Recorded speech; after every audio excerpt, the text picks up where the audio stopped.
ಯಾರವನು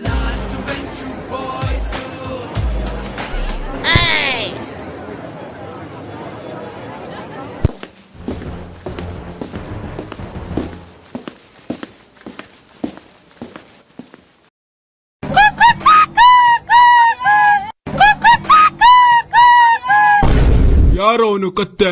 ಯಾವನವನು? Sir ಗೊತ್ತಿಲ್ಲ, sound ಆ ಕಡೆಯಿಂದ ಬಂದಿತ್ತು.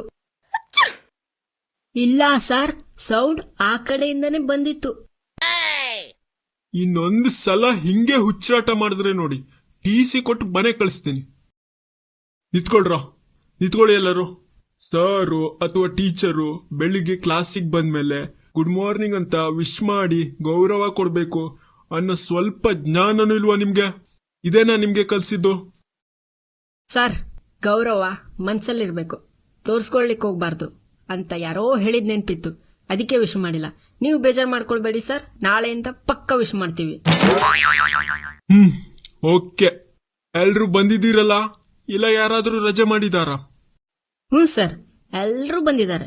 ಬೇಕಾದ್ರೆ ನಿಮ್ ಸಮಾಧಾನಕ್ಕೊಂದ್ಸಲ ಲೆಕ್ಕ ಮಾಡಿ ನೋಡಿ, ನಮಗೇನು ಬೇಜಾರಿಲ್ಲ. ಲೇ ರಾಜು, ಹೇಳಿದಕ್ಕಷ್ಟ ಉತ್ತರ ಕೊಡು. ಏನ್ ಮಾಡ್ಬೇಕು ಏನ್ ಮಾಡ್ಬಾರ್ದು ಅಂತ ನಂಗೆ ಚೆನ್ನಾಗ್ ಗೊತ್ತುಂಟು, ಗೊತ್ತಾಯ್ತಾ? ಏಯ್ ರಾಜು, ನಿನ್ ಪುಸ್ತಕ ಎಲ್ಲಿದ್ಯೋ? ಪುಸ್ತಕ ಎಲ್ಲಿದೆ ನಿಂದು? ಪುಸ್ತಕ ತೆಗಿ. ಸರ್, ಇಲ್ಲೇ ಇದೆಯಲ್ಲ, ಇದೇ ನನ್ನ ಪುಸ್ತಕ. ರಂಗ, ನಿನ್ ಬುಕ್ ಎಲ್ಲಿದೆ? ಹಾಗಾದ್ರೆ ನಿನ್ ಬುಕ್ ತೆಗಿ. ಸರ್, ನಂದು ಇಲ್ಲೇ ಇದೆಯಲ್ಲ, ಇದೇ ನನ್ನ ಪುಸ್ತಕ. ಲೇ ಕಮಂಗಿಗಳ, ಇಬ್ರು ಒಂದೇ ಬುಕ್ ಇಟ್ಕೊಂಡು ನಂದು ಅಂತೀರಾ? ಯಾರ್ದು ಇದು ಬುಕ್? ಸರ್, ಇದು ನಂದು ಬುಕ್, ಅವಂದು ಬುಕ್. ಯಾಕಂದ್ರೆ ಇಬ್ರು ಅರ್ಧ ಅರ್ಧ ದುಡ್ಡು ಹಾಕೊಂಡು ಈ ಬುಕ್ ತಂದಿದ್ದೀವಿ, ಅದಕ್ಕೆ ಇದು ಇಬ್ಬರದು ಬುಕ್ ಸರ್. ಲೇ ಕಮಂಗಿಗಳ, ನಾಳೆ ಇಬ್ಬರ ಹತ್ರನು ಬೇರೆ ಬೇರೆ ಬುಕ್ ಇದ್ರೆ ಸರಿ, ಇಲ್ಲಾಂದ್ರೆ ನೋಡಿ. ಸರಿ ರಾಜು, ನೀನ್ ನಿತ್ಕೋ. ನಾನು ನಿನ್ಗೆ ಪ್ರಶ್ನೆ ಕೇಳ್ತೀನಿ, ಸರಿಯಾಗಿ ಯೋಚನೆ ಮಾಡಿ ಉತ್ತರ ಕೊಡು, ಗೊತ್ತಾಯ್ತಾ? ಓಕೆ ಸರ್, ಕೇಳಿ ಹೇಳ್ತೀನಿ. ನಾಯಿಗೆ ಸಮಾನಾರ್ಥಕ ಪದ ಹೇಳು. ಸಮಾನಾರ್ಥಕ ಪದ ಅಂದ್ರೆ ಗೊತ್ತಿದೆಯಲ್ಲ, ಒಂದು ಪದದ ಮತ್ತೊಂದು ಅರ್ಥ.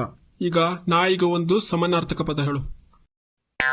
ಸರ್, ಇಷ್ಟ ಈಸಿ ಕ್ವಶನ್, ಒಂದೇನಕ್ಕೆ 4-5 ಹೇಳ್ತೀನಿ ಸರ್. ನಾವು ನಾಯಿಗೆ ಪಿಂಟು ಅಂತಾನು ಹೇಳ್ತೀವಿ, ಟಾಮಿ ಅಂತಾನು ಹೇಳ್ತೀವಿ, ಚಾರ್ಲಿ ಅಂತಾನು ಹೇಳ್ತೀವಿ, ಚಿನ್ನು ಅಂತಾನು ಹೇಳ್ತೀವಿ. ಅಷ್ಟೇ ಯಾಕೆ, ನಾನಂತೂ ನಮ್ಮನೆ ನಾಯಿಗೆ ಮಂಗ್ಯ ಅಂತಾನು ಹೇಳ್ತೀನಿ. ಇಂಥ ಅಧಿಪರ್ಸಂಗಿಗೇನು ಕಮ್ಮಿ ಇಲ್ಲ.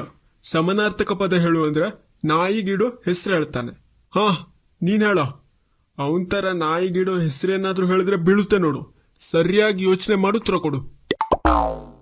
ಸರ್, ನಂಗೊತ್ತು, ನಾನು ಹೇಳ್ತೀನಿ. ನಾಯಿಗೆ ನಾವು ಕಚ್ಚೋ ನಾಯಿ, ಬೀದಿ ನಾಯಿ, ಹುಚ್ಚ ನಾಯಿ, ಮಳ್ಳ ನಾಯಿ, ಬೊಗಳೋ ನಾಯಿ, CID ನಾಯಿ, ಪೊಲೀಸ್ ನಾಯಿ, ನಮ್ಮನೆ ನಾಯಿ, ನಿಮ್ಮನೆ ನಾಯಿ, ಪಕ್ಕದ ಮನೆ ನಾಯಿ, ಬೇಕರಿಲಿರೋ ನಾಯಿ, ಹೀಗೆ ಹಲವಾರು ಸಮಾನಾರ್ಥಕ ಪದ ಇದೆ ಸರ್. ನೀನು ಅವನ್ಗಿಂತ ದೊಡ್ಡ ಹುಚ್ಚ. ನಾಯಿಗಿರೋ ಸಮಾನಾರ್ಥಕ ಪದ ಶ್ವಾನ ಅಂತ, ಗೊತ್ತಾಯ್ತಾ? ಕೂತ್ಕೋ ಈಗ. ನೀನ್ ನಿತ್ಕೊಳ್ಳೋ. ಡೈಲಿ ಮನೆಗೆ ಹೋಗಿ ಓದ್ತಾ ಇದೆಯಾ ಇಲ್ವಾ? ಹೌದು ಸರ್, ಡೈಲಿ ಟೈಮ್ ಸಿಕ್ಕಿದಾಗ ಓದ್ತೀನಿ. ಸರಿ, ನಿನ್ನೆ ಏನ್ ಮಾಡ್ದೆ ನೀನು? ಏನಾದ್ರೂ ಉಪಯೋಗಕ್ಕೆ ಬರೋ ಕೆಲಸ ಮಾಡ್ದೇ ಇಲ್ವಾ? ಮಾಡಿದ್ದೀನಿ ಸರ್. ನಿನ್ನೆ ನಾನು ಮಾರ್ಕೆಟಿಗೆ ಹೋದಾಗ ಒಬ್ಬರ ಪ್ರಾಣ ಉಳಿಸಿದ್ದೆ. ಇಂಟ್ರೆಸ್ಟಿಂಗ್. ಪ್ರಾಣ ಉಳಿಸಿದ್ಯಾ? ಹೇಗೆ? ನಿನ್ನೆ ನಾನು ಮಾರ್ಕೆಟಿಗೆ ಹೋದಾಗ ಒಬ್ಬ ಭಿಕ್ಷುಕ ನನ್ನ ಹತ್ರ ಬಂದು 10 ರೂಪೀಸ್ ಕೇಳ್ದ. ನಾನು ಆಗ ಅವನ ಹತ್ರ ಕೇಳ್ದೆ, ನಿನ್ಗೇನಾದ್ರೂ ನಾನು 10 ಲಕ್ಷ ಕೊಟ್ರೆ ಏನ್ ಮಾಡ್ತೀಯ ಅಂತ. ಅದಕ್ಕೆ ಅವನು 10 ಲಕ್ಷ ಏನಾದ್ರೂ ಕೊಟ್ರೆ, ಅಷ್ಟೇನಾದ್ರೂ ದುಡ್ಡು ನನಗೆ ಸಿಕ್ಕಿದ್ರೆ ನಾನು ಖುಷಿಲೇ ಸತ್ತೋಗ್ತೀನಿ ಅಂದ. ಅದಕ್ಕೆ ನಾನು ಅವನಿಗೆ 1 ರೂಪೀಸು ಕೊಡ್ಲಿಲ್ಲ ಸರ್.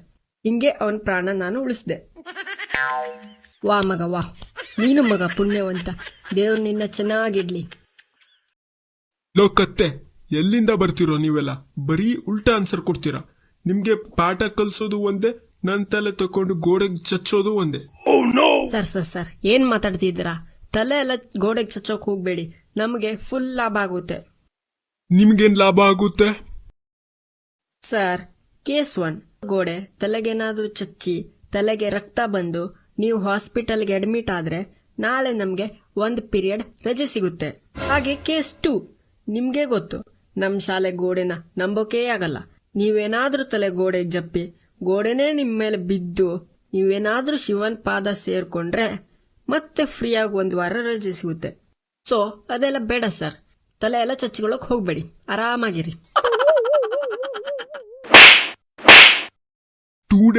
ಸ್ಟೂಡೆಂಟ್ಸ್ ತರನೇ ಮಾತಾಡಿ, 10% ಮಾತಾಡೋಕ್ ಹೋಗ್ಬೇಡಿ, ಗೊತ್ತಾಯ್ತಾ? ಹರೀಶಾ, ನೀನ್ ಇತ್ಕೋ. ನಿನ್ಗೆ ನಾನು ಕ್ವಶನ್ ಕೇಳ್ತೀನಿ, ನೀನಾದ್ರೂ ಸರಿಯಾಗಿ ಉತ್ತರ ಕೊಡು. ಓಕೆ ಸರ್, ಕೇಳಿ. ಪ್ಲಸ್ ಏನಾಗುತ್ತೆ? Sir plus. Plus minus? Sir minus. Minus plus? Minus sir. Minus plus ಆಗುತ್ತೆ ಸರ್. ಗುಡ್, ಶಬಾಷ್. ನಿನ್ಗೆ ಹೇಗಿದ್ರು ಉತ್ತರ ಎಲ್ಲ ಸರಿಯಾಗಿ ಗೊತ್ತು. ಸರ್, ನಾನು ಡೈಲಿ ಮನೆಗೆ ಹೋಗಿ ಹೋಮ್ವರ್ಕ್ ಆದ್ಮೇಲೆ ಕಡಿಮೆ ಅಂದ್ರೂ 1 ತಾಸಾದ್ರೂ ಓದ್ಕೊಳ್ತೀನಿ. ಇದು ನನಗೆ ಹ್ಯಾಬಿಟ್ ಆಗ್ಬಿಟ್ಟಿದೆ ಸರ್. ಗುಡ್, ಎಲ್ರು ನೋಡಿ ಕಲ್ತ್ಕೊಳ್ಳಿ ಇವನಿಂದ. ಕೂತ್ಕೋ ನೀನು. ಲೋ ಮಗ, ಈ ತರ ಒಳ್ಳೆ ಹ್ಯಾಬಿಟ್ಸ್ನ ಹೆಂಗೋ ಕಲ್ತ್ಕೊಂಡೆ ನೀನು? ನೋಡು ಮಗ, ಪ್ಲೇಸ್ಟೋರ್ ಮತ್ತು ಆಪ್ ಸ್ಟೋರ್ನಲ್ಲಿ ಕುಕ್ಕು FM ಅನ್ನೋ ಅಪ್ಲಿಕೇಶನ್ ಇದೆ. ಇದು ಒಂದು ಅದ್ಭುತ ಆಪ್. ನಮ್ಗೆ ಗೊತ್ತುಂಟು ಸೆಲ್ಫ್ ಹೆಲ್ಪ್ ಬುಕ್ ಓದೋದ್ರಿಂದ ಜ್ಞಾನ ಬುದ್ಧಿ ಹೆಚ್ಚಾಗುತ್ತೆ ಅಂತ. ಆದ್ರೆ ನಮ್ಗೆ ಪೂರ್ತಿ ಬುಕ್ ಓದೋದಕ್ಕೆ ಟೈಮ್ ಎಲ್ಲೋ ಸಿಗುತ್ತೆ. ಅದಕ್ಕೆ ಕುಕ್ಕು FM ನಲ್ಲಿ ಆಡಿಯೋ ಬುಕ್ ಅನ್ನ ಕೇಳಿ ನಾನು ಕಲ್ತಿದ್ದೀನಿ. ಈ ರೀತಿ ಡೈಲಿ ಅಭ್ಯಾಸ ಮಾಡೋ ಹ್ಯಾಬಿಟ್ ಅನ್ನ, ಡೈಲಿ ಎಕ್ಸರ್ಸೈಸ್ ಮಾಡೋ ಹ್ಯಾಬಿಟ್ ಅನ್ನ ನಮ್ಮ ಜೀವನದಲ್ಲಿ ಹೇಗೆ ಅಳವಡಿಸಿಕೊಳ್ಬೇಕು ಅನ್ನೋದನ್ನ ಅಟಾಮಿಕ್ ಹ್ಯಾಬಿಟ್ ಅನ್ನೋ ಫೇಮಸ್ ಬುಕ್ ಅನ್ನ ಕನ್ನಡದಲ್ಲಿ ಕೇಳಿ ನಾನು ರೂಢಿಸಿಕೊಂಡಿದ್ದೀನಿ. ಇದರಲ್ಲಿ 5,000ಕ್ಕೂ ಜಾಸ್ತಿ ಗಂಟೆ ಕಂಟೆಂಟ್ ಇದೆ. ಅಷ್ಟೇ ಅಲ್ಲ, ಪ್ಲೇಸ್ಟೋರ್ ನಲ್ಲಿ 4.5+ ರೇಟಿಂಗ್ಸ್ ಕೂಡ ಹೊಂದಿದೆ. ಹಾಗೆ ಎಲ್ಲ ಒಳ್ಳೆ ಪುಸ್ತಕನು ಈಸಿಯಾಗಿ ಕನ್ನಡದಲ್ಲೇ ಕೇಳಬಹುದು. ಇದ್ರ ಸಬ್ಸ್ಕ್ರಿಪ್ಷನ್ ಚಾರ್ಜ್ 399 ರುಪೀಸ್.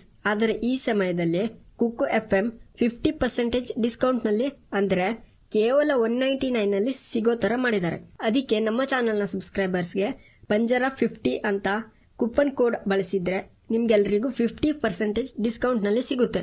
ಈ ಕೂಪನ್ ಕೋಡ್ ಮೊದಲು ಯೂಸ್ ಮಾಡೋ 250 ಜನಗಳಿಗೆ ಮಾತ್ರ. ಅದಕ್ಕೆ ಈ ಆಪ್ ನ ಬೇಗ ಇನ್ಸ್ಟಾಲ್ ಮಾಡಿ. ಡೌನ್ಲೋಡ್ ಲಿಂಕ್ ಡಿಸ್ಕ್ರಿಪ್ಷನ್ ಅಲ್ಲಿ ಇದೆ. ಸರ್, ನನ್ಗೊಂದು ಡೌಟ್ ಇದೆ, ಸ್ವಲ್ಪ ಕ್ಲಿಯರ್ ಮಾಡ್ತೀರಾ? ಹಾ, ಕೇಳು.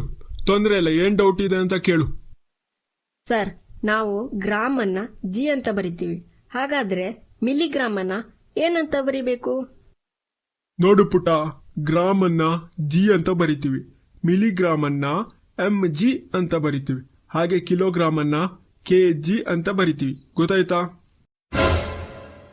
ಸರ್, ಹಾಗಾದ್ರೆ ಇನ್ಸ್ಟಾಗ್ರಾಮ್ ಅನ್ನ ಏನಂತ ಬರಿತೀವಿ? ಹಾಗೆ ಟೆಲಿಗ್ರಾಮ್ ಅನ್ನು ಹೇಗ್ ಬರಿಬೇಕು ಸರ್? ನೀವಿಬ್ರಿದ್ದೀರಲ್ಲ ದಂಡಪಿಂಡ್ಗಳ, ನಿಮ್ಗೆ ಎಷ್ಟು ಹೇಳಿದ್ರು ಅರ್ಥ ಆಗಲ್ಲ. ಸುಮ್ಮನೆ ತಲೆ ಹರಟೆ ಮಾಡದೆ ಕೂತ್ಕೊಳ್ಳಿ. ನೋಡಿ ಮಕ್ಳೇ, ಪರೀಕ್ಷೆಗೆ 10 ಮಾರ್ಕ್ಸಿಗೆ ಪ್ರಬಂಧ ಬರೀಲಿಕ್ಕೆ ಕೊಡ್ತಾರೆ. ನಾನು ನಿನ್ನೆ ಪ್ರಬಂಧ ಯಾವುದೇ ವಿಷಯದ ಮೇಲೆ ಕೇಳಿದ್ರು ಹೇಳ್ಬೇಕು. ಆ ರೀತಿ ರೆಡಿಯಾಗಿ ಬರೋಕ್ ಹೇಳಿದ್ನಲ್ಲ. ಎಲ್ರು ರೆಡಿಯಾಗಿ ಬಂದಿದ್ದೀರಲ್ಲ? ನೀನ್ ನಿಂತ್ಕೊಳ್ಳೋ. ಹಾ, ನೀನು ಬೈಕ್ ಮೇಲೆ 10 ಲೈನಲ್ಲಿ ಪ್ರಬಂಧ ಹೇಳು. ಸರ್, ನೀವೇನ್ ಸರ್ ಬೈಕ್ ಬಗ್ಗೆ ಕೇಳ್ತಿದ್ದೀರಾ? ನನ್ನ ಹತ್ರ ಇನ್ನೂ ಲೈಸೆನ್ಸು ಇಲ್ಲ ಬೈಕ್ ಓಡಿಸೋಕೆ. ನಮ್ಮಪ್ಪ ಬೈಕ್ ಮೇಲೆ ಒಬ್ಬನೇ ಕೂತ್ಕೊಳ್ಳೋಕು ಬಿಡಲ್ಲ, ಸರಿಯಾಗಿ ಬರ್ಸ್ತಾರೆ. ನಾನು ಹೇಗ್ ಬೈಕ್ ಮೇಲೆ ಹೇಳಿ ಸರ್? ಓಕೆ, ನೀನು ಎಮ್ಮೆ ಮೇಲೆ ಪ್ರಬಂಧ ಹೇಳು. ಎಮ್ಮೆ ಒಂದು ಸಾಕು ಪ್ರಾಣಿ. ಎಮ್ಮೆ ಹಾಲನ್ನು ಕೊಡುತ್ತದೆ. ಎಮ್ಮೆ ಹಾಲು ಸಖತ್ ಟೇಸ್ಟಿಯಾಗಿ ಇರುತ್ತೆ. ಎಮ್ಮೆ ಹಾಲು ಹಸು ಹಾಲಿಗಿಂತ ಡಬಲ್ ರೇಟಲ್ಲಿ ಮಾರಾಟ ಆಗುತ್ತೆ. ಲೇಕತ್ತೆ, ಅದೇ ದನದ ಹಾಲಿದ ರೇಟಿಗಿಂತ ಡಬಲ್ ರೇಟಲ್ಲಿ ಮಾರಾಟ ಆಗುತ್ತೆ. ಸರ್, ಎಮ್ಮೆ ಹಾಲು ದಪ್ಪ ಇರುತ್ತೆ, ಅದಕ್ಕೆ ಏನು ಮಿಕ್ಸ್ ಮಾಡಲ್ಲ. ಆದರೆ ದನದ 1 ಲೀಟರ್ ಹಾಲಲ್ಲಿ 1 ಲೀಟರ್ ನೀರ್ ಹಾಕಿ ಮಾರಾಟ ಮಾಡ್ತಾರೆ. ಆಯ್ತಲ್ಲ sir, double profit, easy money. ನೀನಂತೂ ಮೂರ್ಖನ್ ತರಾನೇ ಉತ್ತರ ಕೊಟ್ಟೆ. ಆದ್ರೆ ಲಾಸ್ಟಲ್ಲೇನೋ ಜೋರ್ ಇಂಗ್ಲಿಷ್ ಮಾತಾಡ್ತಿದ್ಯಾ? ಸರ್, ನಾನೇ ಸರ್ ಅವನಿಗೆ ಇಂಗ್ಲಿಷ್ ಕಲಿಸ್ಕೊಟ್ಟಿದ್ದು. ಲೇ ತಿರ್ಬೋಕಿ, ನಿನ್ಗೆ ಇಂಗ್ಲಿಷ್ ಬರಲ್ಲ, ನೀನೇನ ಅವನಿಗೆ ಕಲಿಸ್ಕೊಟ್ಟಿದ್ದು? ಸರ್ ನೀವೇನು ಸರ್ ಕಾಮಿಡಿ ಮಾಡ್ತೀರಾ? ನಾನು ಚೆನ್ನಾಗೇ ಇಂಗ್ಲಿಷ್ ಮಾತಾಡ್ತೀನಿ. ಹೌದಾ? ಹಾಗಾದ್ರೆ ಇಂಗ್ಲಿಷಲ್ಲೇ ಹೇಳು ನೋಡೋಣ. English English English English English. ವಾಹ್, ಸೂಪರ್ ಮಗ, ಸಖತ್ತಾಗಿ ಇಂಗ್ಲಿಷಲ್ಲಿ ಮಾತಾಡಿದೆ. ನಿಜ ಹೇಳ್ತೀನಿ, ನಿಮ್ಮಂತ ದಂಡ್ ಪಿಂಡ್ ಕ್ಲಾಸ್ ನಾನು ಇದುವರೆಗೂ ನನ್ನ ಜೀವನದಲ್ಲೇ ನೋಡಿಲ್ಲ. ತಡಿ, ನೀನು ಇಂಗ್ಲಿಷ್ ಇಳಿಸ್ತೀನಿ, ಬಂದೆ ತಡಿ.